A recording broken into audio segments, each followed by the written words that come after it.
हरे कृष्ण। जैसे ही पवित्र जेठ मास का शुभारंभ होता है, वैसे ही सनातन धर्म में इसका महत्व और भी बढ़ जाता है। यह महीना तप, दान, स्नान और भक्ति का महीना माना जाता है। मान्यता है कि इस समय किए गए पुण्य कार्य अनेक गुना फल प्रदान करते हैं। विशेष रूप से इस महीने में कुछ दिव्य और चमत्कारी कथाएं सुनना अत्यंत शुभ माना गया है। आज हम आपके लिए लेकर आए हैं ऐसी ही पावन और फलदायी कथाओं का संपूर्ण संग्रह, जिन्हें यदि श्रद्धा और विश्वास के साथ सुना जाए, तो जीवन में सुख, शांति और समृद्धि का आगमन होता है।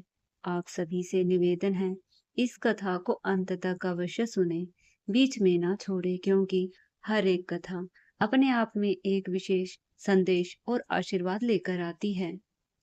सबसे पहले सुनते हैं भगवान श्री गणेश जी की कथा। कथा का आरंभ करते हैं उस समय से, जब एक छोटे से गांव में एक अत्यंत गरीब लेकिन अत्यंत श्रद्धालु बुढ़िया माई निवास करती थी। उसका जीवन कठिनाइयों से भरा हुआ था। ना कोई सहारा, ना कोई धन दौलत और ना ही कोई अपना जो उसकी मदद कर सके। लेकिन उसके पास एक ऐसी चीज थी जो उसे सबसे अलग बनाती थी, उसकी अटूट भक्ति और भगवान पर अटूट विश्वास। बुढ़िया माई का हर दिन एक ही नियम से शुरू होता था।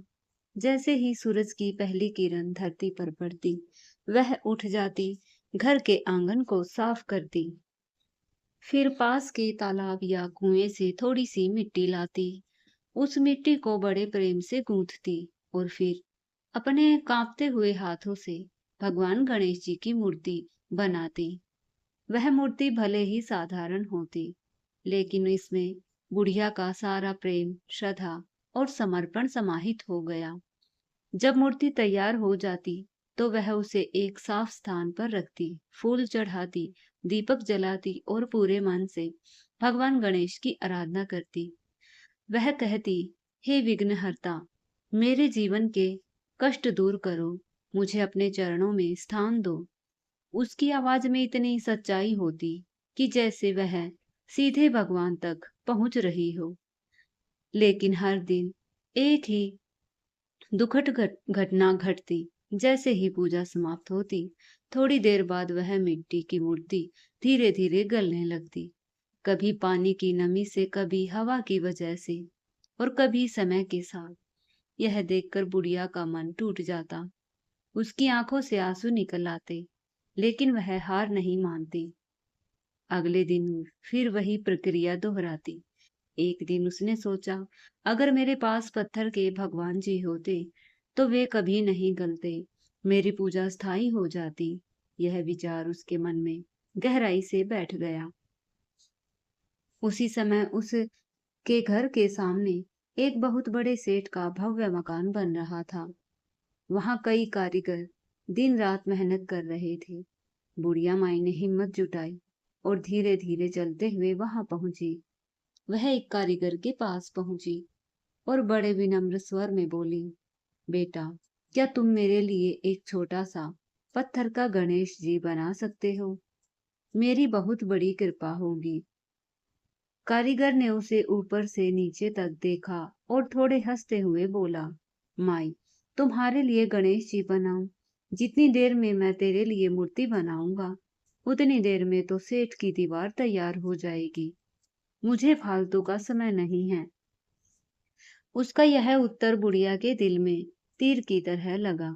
वह बहुत दुखी हुई, उसकी आंखों में आंसू आ गए, लेकिन उसने अपने दर्द को दबाया और जाते जाते बस इतना कहा, ठीक है बेटा, भगवान करे तेरी दीवार कभी सीधी ना बने। यह कोई श्राप नहीं था, बल्कि एक दुखी हृदय की वेदना थी। वह उदास मन से अपने घर लौट आई और भगवान गणेश जी के सामने बैठकर रोने लगी।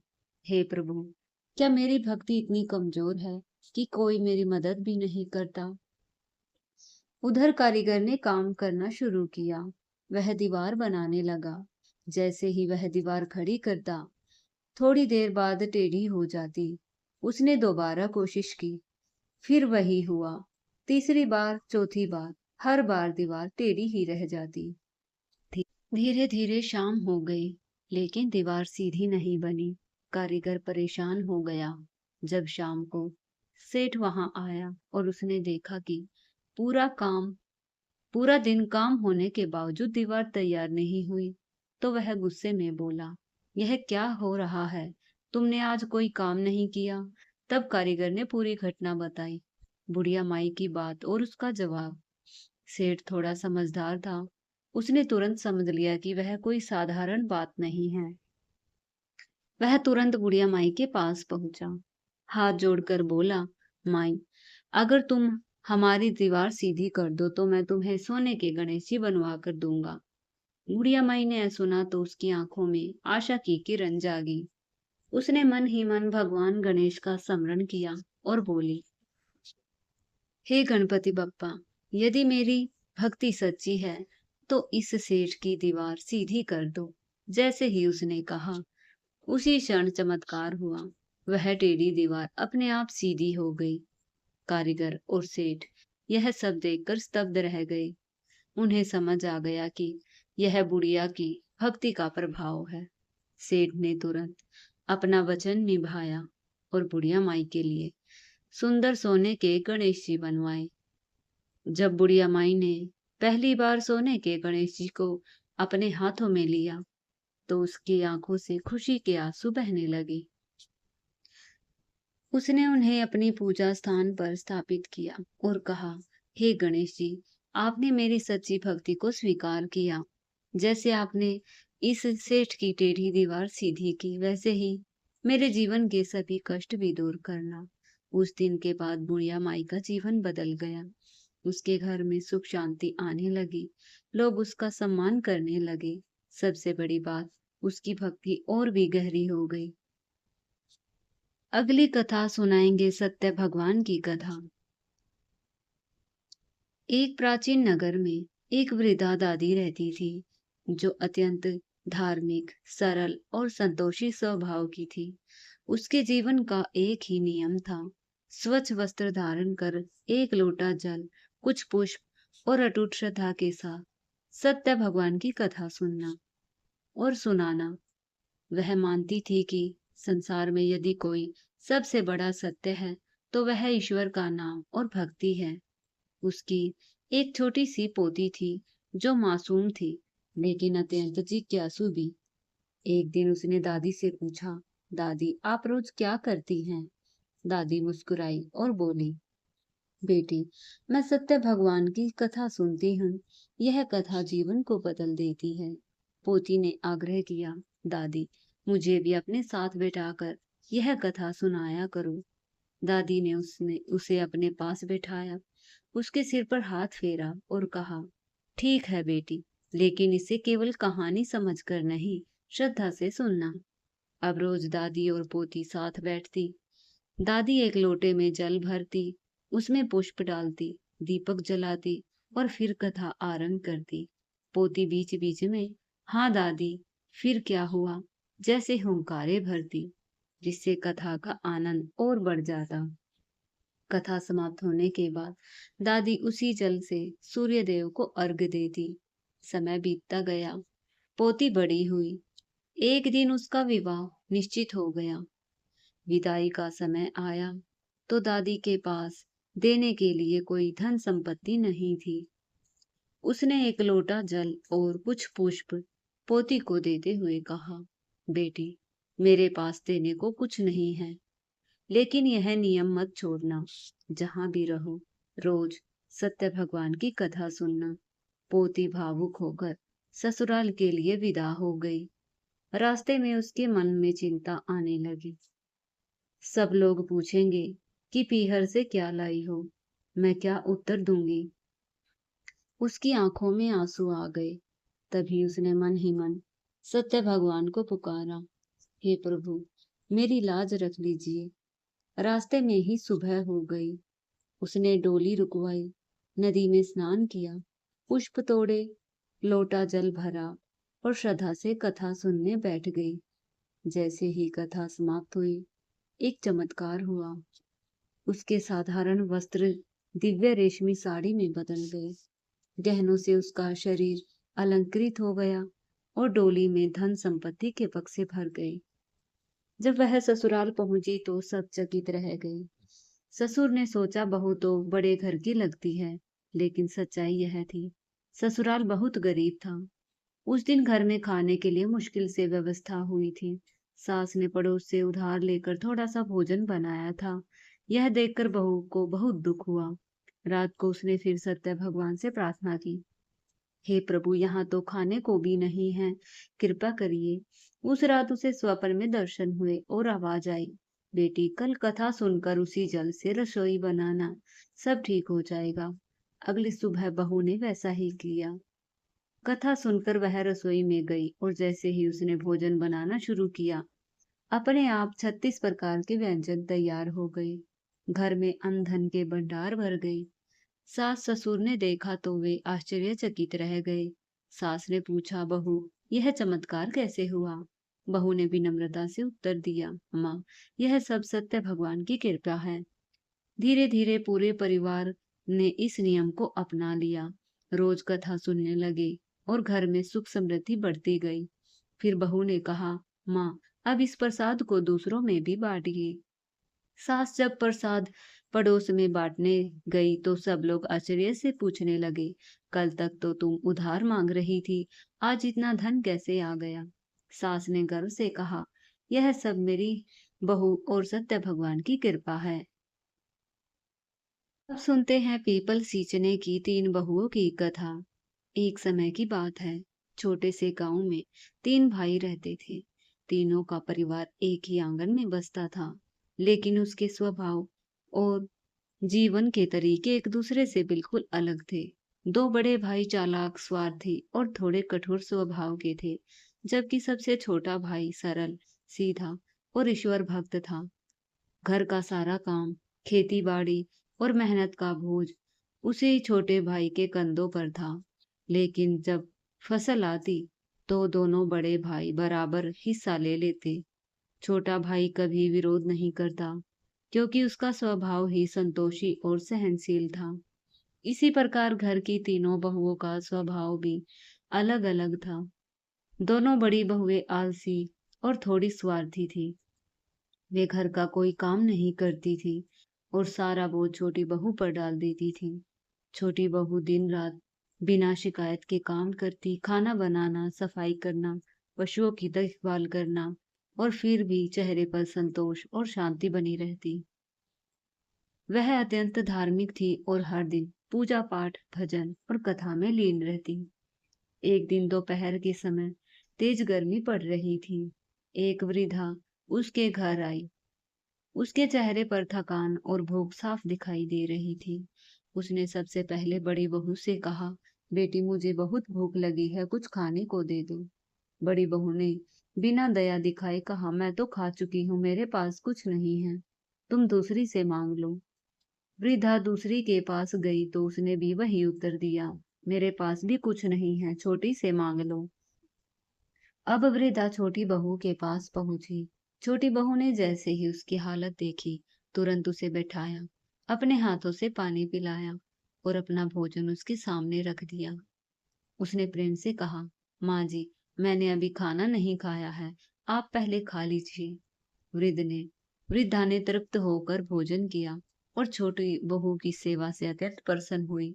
जाते जाते उसने कहा, बेटी, कल से जेठ का महीना शुरू हो रहा है। तुम रोज पीपल के वृक्ष को जल चढ़ाना और प्यासे को पानी पिलाना। पूर्णिमा तक तुम्हें इसका फल अवश्य मिलेगा। यह सब बातें दोनों बड़ी बहुएं सुन रही थी। वे तुरंत लालच में आ गई और बोली, माँ जी, हमें भी कोई उपाय बताइए जिससे हम अमीर बन जाए। बुढ़िया माई मुस्कुराई और बोली, यह नियम सबके लिए समान है। यदि तुम भी श्रद्धा से करोगी तो फल जरूर मिलेगा। अगले दिन से तीनों बहुएं सुबह सुबह स्नान कर घड़ा भरकर पीपल के वृक्ष के पास जाने लगी। पहली बड़ी बहू ने पीपल को जल चढ़ाया, लेकिन अगर कोई प्यासा मिलता तो वह जल्दी जल्दी पानी पिला देती और बचा हुआ पानी वहीं फेंक कर लौट आती। उसके मन में सेवा भाव कम, केवल फल पाने की इच्छा अधिक थी। दूसरी बहू का व्यवहार उससे भी अलग था। वह पीपल को जल चढ़ाकर थकान का बहाना करती और राहगीरों से कहती, जिसे पानी पीना हो खुद ले लो, मैं बहुत थक गई हूँ। कभी कभी तो वह बचा हुआ पानी खुद ही पी जाती। लेकिन छोटी बहू का तरीका बहुत अलग था। वह पीपल को जल चढ़ाने के बाद वहीं बैठ जाती, भगवान का नाम जपती, भजन गाती। जो भी प्यासा आता उसे प्रेम और मुस्कान के साथ पानी पिलाती, जब तक उसका घड़ा पूरी तरह खाली ना हो जाता। वह घर नहीं लौटती थी। उसके मन में न कोई स्वार्थ था, न कोई दिखावा, सिर्फ सेवा और भक्ति। ऐसे ही पूरा जेठ का महीना बीत गया। पूर्णिमा के अगले दिन तीनों बहुओं ने अपने अपने घड़े देखे। पहली बहू के घड़े में कुछ सोने की मोहरें थी। दूसरी बहू का घड़ा बिल्कुल खाली था, लेकिन छोटी बहू का घड़ा सोने के सिक्कों से भरा था, जो चमक रहे थे। यह देखकर दोनों बड़ी बहुएं चकित रह गईं। वे बोली, हे भगवान, हमने भी तो वही काम किया, फिर हमें कम और इसे अधिक क्यों मिला? तभी वहां जेठ मास के देवता प्रकट हुए। उन्होंने कहा, फल कर्म के अनुसार मिलता है। पहली बहू ने थोड़ा दान किया, इसलिए उसे थोड़ा फल मिला। दूसरी ने सेवा भाव से कुछ नहीं किया, इसलिए उसका घड़ा खाली है। लेकिन छोटी बहू ने प्रेम, श्रद्धा और निस्वार्थ भाव से सेवा की है, इसलिए उसका घड़ा भर गया। दोनों बड़ी बहुओं को अपनी गलती का एहसास हुआ। वे रोते हुए भगवान के चरणों में गिर पड़ी और क्षमा मांगने लगी। उसका पश्चाताप देखकर भगवान ने उन्हें भी क्षमा कर दिया और उनके घड़े भी सोने की मोहरों से भर दिए। उस दिन के बाद तीनों बहुएं प्रेम और सद्भाव से रहने लगी। एक छोटे से गांव में मंगत नाम का एक व्यक्ति रहता था। मंगत स्वभाव से बहुत सरल, मेहनती और ईमानदार था, लेकिन उसका भाग्य मानो उससे रूठा हुआ था। वह दिन रात मेहनत करता, लेकिन उसके हाथ में कुछ नहीं टिकता। जो काम शुरू करता वह किसी न किसी कारण से बिगड़ जाता। धीरे धीरे गांव के लोग उसे मनहूस समझने लगे, उससे दूरी बनाने लगे। उसके घर की हालत इतनी खराब थी, कई बार चूल्हा तक भी नहीं जलता था। फटे पुराने कपड़े, टूटी झोपड़ी, पेट भरने तक का संकट, यह सब उसके जीवन का हिस्सा बन चुका था। इस सब के बावजूद भी उसके भीतर एक करुणा भरा हृदय था, जो दूसरों का दुख देखकर व्याकुल हो जाता था। एक बार जेठ का महीना शुरू हुआ। गर्मी इतनी भयानक पड़ी कि गांव के कुएं सूखने लगे, तालाबों का पानी खत्म हो गया, पशु पक्षी प्यास से तड़पने लगे। इसी समय मंगत को एक अजीब सपना आने लगा। हर रात एक ही दृश्य देखता, एक विशाल सूखा हुआ पीपल का पेड़ जिसकी जड़ें फटी हुई धरती में प्यास से तड़प रही थी। वह पेड़ मानो उसे पुकार रहा हो, मुझे पानी दो, मुझे जीवन दो। पहले दिन उसने इस सपने को नजरअंदाज किया, लेकिन जब लगातार कई दिनों तक वह सपना बार बार आने लगा, तो उसका मन विचलित हो उठा। उसने सोचा, शायद यह कोई संकेत है, शायद मुझे उस पेड़ की सेवा करनी चाहिए। गांव वालों ने जब उसकी बात सुनी, तो वे हंस पड़े। अरे मंगत, तू खुद के लिए पानी नहीं जुटा सकता, चला है पेड़ को सींचने, पागल हो गया है क्या? लेकिन मंगत ने किसी की बात पर ध्यान नहीं दिया। उसने मन में ठान लिया, चाहे कुछ भी हो जाए, वह पीपल के पेड़ को पानी देगा। अगले दिन से ही उसका कठिन तप शुरू हो गया। वह सुबह सुबह उठता, कई कोस दूर बहने वाली नदी तक जाता, वहां से एक मटका पानी भरता और उसे अपने कंधे पर उठाकर उस सूखे पीपल के पेड़ को चल देता। रास्ता लंबा था, धूप तेज थी और शरीर कमजोर, लेकिन उसका संकल्प उससे भी मजबूत था। रास्ते में अगर कोई प्यासा राहगीर मिलता, तो वह उसे बिना सोचे अपना आधा पानी उसे दे देता। कई बार तो ऐसा होता, वह खुद प्यासा रह जाता, लेकिन किसी और की प्यास बुझा देता। धीरे धीरे उसके पैरों में छाले पड़ गए, शरीर थकने लगा। उसका नियम कभी नहीं टूटा। हर रोज उसी लगन से पानी लाता और पेड़ को सींचता। एक दिन दोपहर की भयंकर गर्मी में लू चल रही थी। मंगत अपनी मंगत पानी डालकर पेड़ के नीचे बैठा था कि उसकी आंखों के सामने अंधेरा छा गया। वह बेहोश होकर गिर पड़ा। उसी क्षण उसकी आत्मा शरीर से निकलकर यमलोक पहुंच गई। वहां यमराज अपने दरबार में विराजमान थे और चित्रगुप्त उनके सामने जीवन का लेखा जोखा कर रहे थे। यमराज ने पूछा, चित्रगुप्त, इस जीव का हिसाब बताओ।